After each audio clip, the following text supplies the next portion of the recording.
নমস্কার। আজকে শোনাবো আর একজন সফল মানুষের গল্প। শুনবো তার মুখ থেকে কেমনভাবে সে জার্নি করছে, কিভাবে সে ব্যবসা করছে, সবই শুনবো তার মুখ থেকে। চলুন আমরা চলে যাই তার কাছে।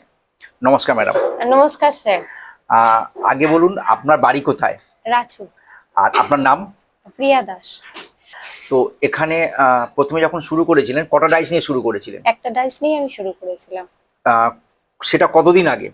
হ্যাঁ, 2 বছর তো হবে। 2 বছর হবে। তো আজকের এই 2 বছরের মধ্যে আপনার ডাইসের সংখ্যা কটা? 6টা তো হয়েছে। 6টা ডাইস হয়েছে। ব্যবসা কেমন চলছে? ভালোই চলছে। এমনি আপনি আগে মোমবাতি ব্যবসার আগে কি করতেন? আমার দোকান আছে, স্টেশনারি দোকান আছে। স্টেশনারি দোকান আছে, তা মোমবাতি তাহলে ব্যবসা বেছে নিলেন কেন?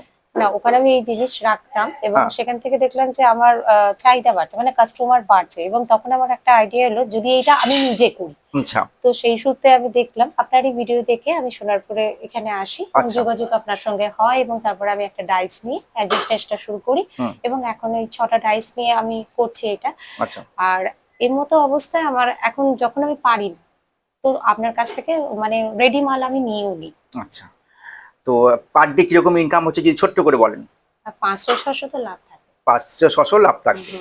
তো শুনলেন, আর বেশি কিছু বাড়াবো না। তো যদি আপনারও মনে হয় যে আপনি এরকম ব্যবসা করতে চাইছেন, তাহলে স্ক্রিনে দেওয়া নাম্বারে অবশ্যই ফোন করুন। সমস্ত রকমের সাহায্য আমরা করব। নমস্কার।